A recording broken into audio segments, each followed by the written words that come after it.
31 de março de 2023, aniversário da chamada, entre aspas, gloriosa do golpe militar de 1964.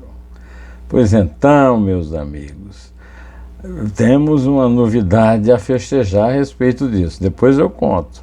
Por enquanto, eu vou aqui contar que, além disso, poderemos discutir os detalhes de como o João Goulart foi derrubado, o meu artigo para a coluna da revista Cruzoé, em que o meu título é "Quem manda mesmo é Lira", ou seja, não é Lula, e, por fim, a Polícia Federal vendo indícios concretos de envolvimento de Bolsonaro no episódio do esconderijo das joias sauditas, calculadas, segundo a imprensa, em 16 milhões de reais e aceitas pelo Bolsonaro como presentes de um sheik que tem 3 mulheres para a mulher dele, Michele Bolsonaro. Bom, meus amigos, eu quero agradecer muito a todos vocês que me acompanham aqui no último dia útil desta semana. Só voltarei a fazer novos vídeos na segunda-feira que vem, já em abril, né? Passado o 1º de abril, o dia da mentira, né? Dizem que a revolução aconteceu, a tal revolução, entre aspas, aconteceu mesmo no 1º de abril, mas isso é piada, né? Piada da esquerda que foi derrotada lá na época.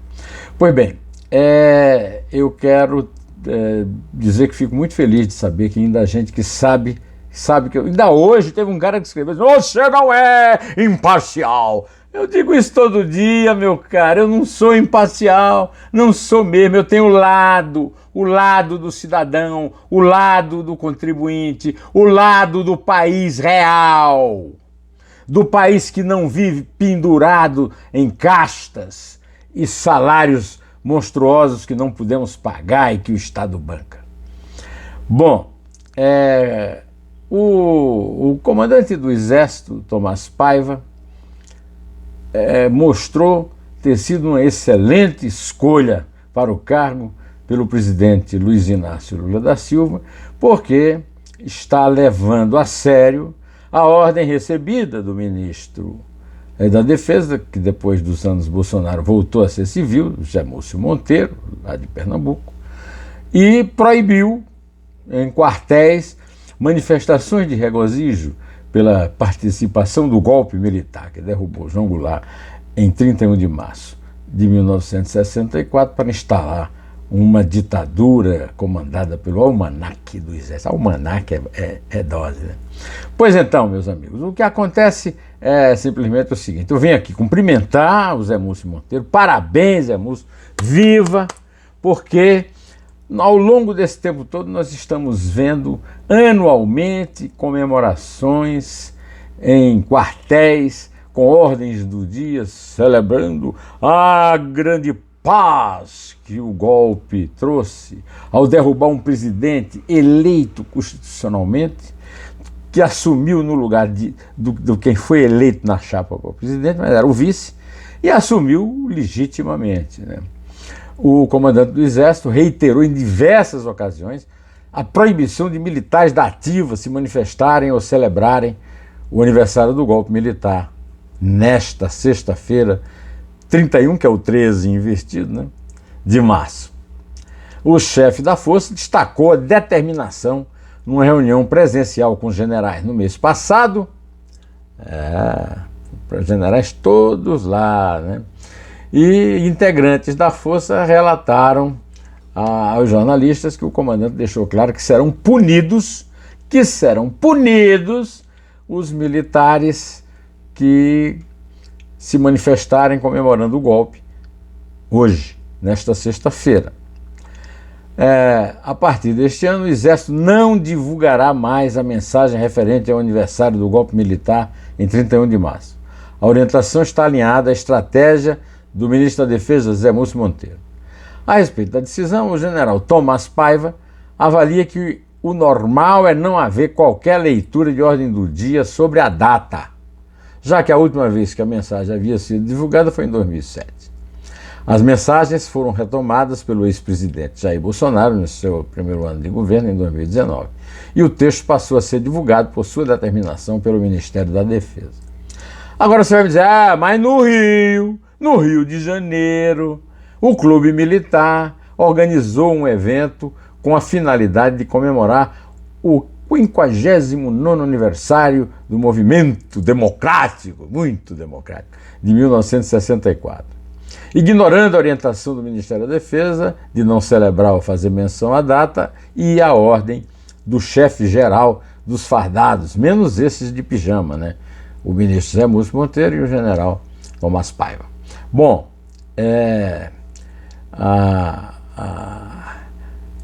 o Círculo Militar, o Clube Militar, esses clubes militares todos são compostos por generais de pijama que não mandam nada, não tem nenhuma metrancazinha para enfrentar bandido na rua, de pijama, tudo no pijama, tudo na reserva. Então isso aí é ridículo, bando de generais de pijama. Por que é que não foram à solenidade de pijama? Não, todos muito bem vestidos e tal, alguns de farda. Não, deviam ter posto o pijama, a veste adequada para essa gente que perdeu o controle do Estado para a democracia, a volta da democracia. O pijama, vamos dormir, que o teu mal é sono. Bom, mas neste dia, nesta sexta-feira, está sendo publicado um artigo que escrevo semanalmente para a coluna da revista Cruzoé, e que também será publicado no Antagonista, ao site ao qual pertence a Cruzoé. Quem manda mesmo é Lira. No olho eu digo, em teoria Lula foi eleito para governar o país, mas o todo-poderoso não é o escolhido nas urnas, e sim o chefão do Centrão, o ás do baralho de Bolsonaro. Lembra-se? Pois bem, eu abri aquele olhinho do artigo dizendo que, aliás, eu encerrei o artigo com um parágrafo longo, mas eu vou pedir a licença para ler porque acho importante o que eu escrevi aqui. Lula está para Lira, o L do L, assim como o Dino, Flávio Dino, está para o próprio Lula. E por isso mesmo, o Lula do Lira aproveitou para queimar junto com a Constituição aqueles pactos de frente amplíssima com as quais preencheu ministérios sem poder, com ministros que em vez de força, tem pompa. O notável José Guimarães, lembram-se dele? O cearense, irmão do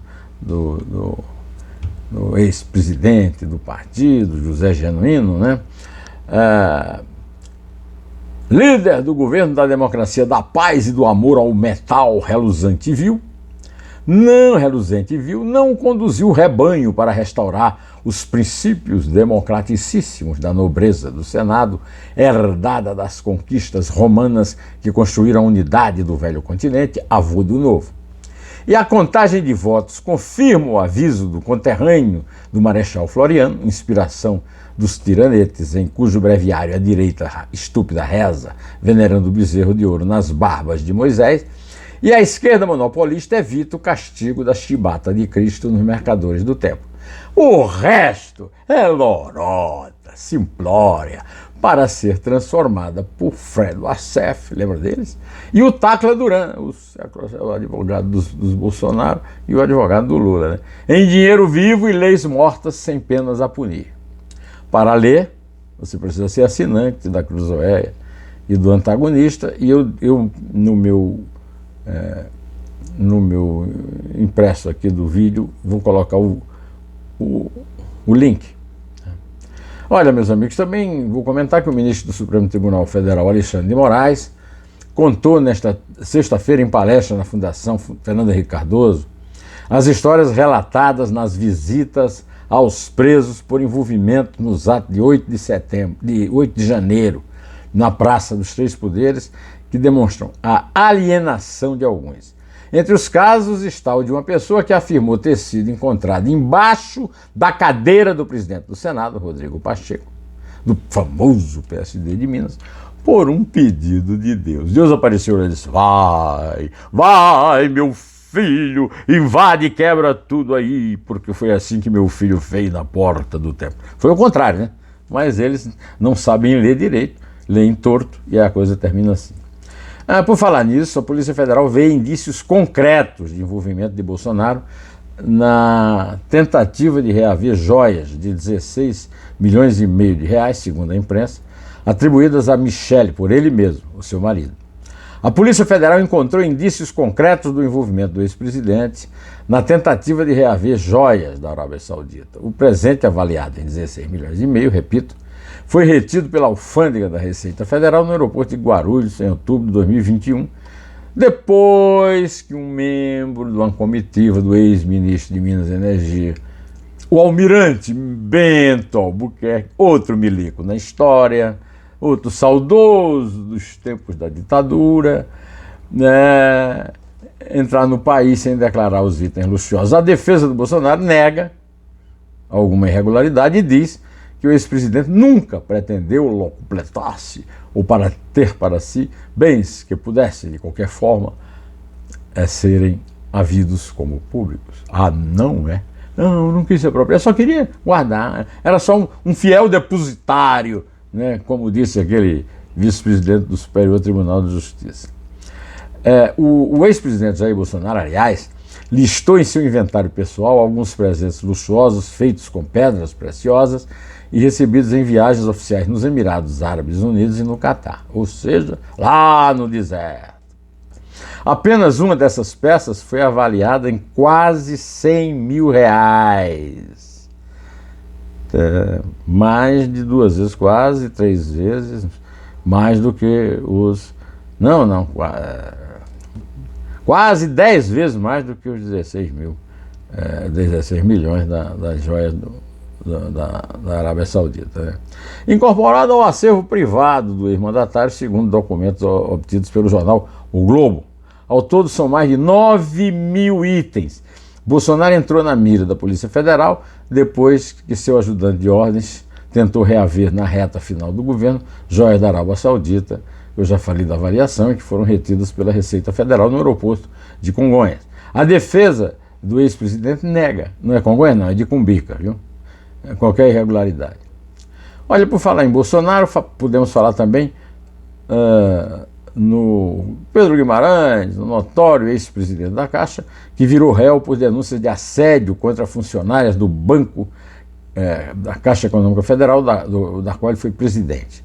O caso tramita na Justiça Federal de Brasília sob sigilo. A investigação foi aberta depois de diversas servidoras apresentarem acusações. Espero que esse sujeitinho seja realmente punido como deve. Mas antes de terminar isso aqui, para não ficar só no lero-lero e na lamentação, eu quero comemorar no quesito inovação, segundo a G1, né, a agência de notícias do jornal o Globo, da TV Globo e da Rádio Globo, Campina Grande, a cidade que eu celebro no meu livro Barcelona Borborema. Campina Grande é a terceira cidade em inovação no Brasil. Perde para Florianópolis, em cuja Universidade Federal meu neto, Pedro, estuda, né? Depois vem Limeira, em São Paulo, e aí Campina Grande supera Campinas, que é um grande polo tecnológico, e a própria cidade de São Paulo, que ficaram em 4º e 5º lugares. Diante dessa comemoração, desse troféu da terra de Isabel e da cidade que eu amo, a ponto de fazer um livro de poesia para ela. Aliás, eu quero lembrar que essa capa aqui é de Francisco Petil Paco, da DPZ, um dos maiores publicitários do Brasil, um grande artista plástico. Pois bem, eu quero ainda hoje, nesta sexta-feira, convidá-lo para assistir a brilhante Neumann entrevista, que é com ainda esta semana, com o decano do Tribunal de Contas do Estado de São Paulo, Roque Cittadini. Nessa ele narra, como relator, a situação trágica dos presídios de São Paulo, que são os melhores do Brasil, hein? Mas ele mostra algumas realidades duras de enfrentar e diz o seguinte, que eu abro inclusive como título: não é um problema de dinheiro, dinheiro é um problema de gestão. No domingo eu pus no ar um 2 de prosa com o ex-ministro do Trabalho e ex-presidente do Tribunal Superior do Trabalho, Almir Gajardoni, que foi advogado do Sindicato dos Metalúrgicos, hoje do ABC, né? Que à época, quando era de São Bernardo do Campo e Diadema, era presidido pelo Lula, que hoje é presidente da República pela terceira vez, não é pouca coisa. E Almir eu fiz uma brincadeira com o Almir, nesse 2 Dedos de Prosa é uma coisa mais informal. Então o que é que eu fiz? O Almir é muito presente nas redes sociais e principalmente no Twitter. E a Isabel, que é uma seguidora do Almir no Twitter, mostrou para a lucidez com que o Almir Pazianotto, Pinto, mas não é meu parente, né, tratava os assuntos do dia. Então o que é que eu fiz? Eu lia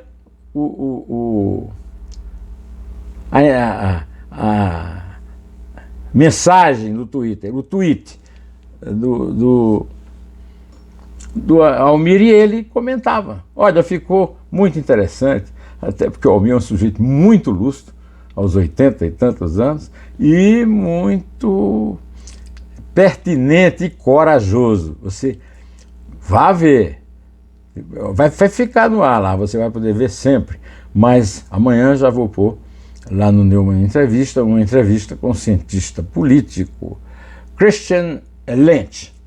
E um 2 Dedos de Prosa com meu conterrâneo, meu amigo, grande, maior estilogravador do Brasil, Francisco Ciro Fernandes, o Ciro da Chilo. Pois é isso aí, meus amigos. Esperem para ver que beleza que vão ser essas entrevistas. Um grande abraço, direto ao assunto. Em té!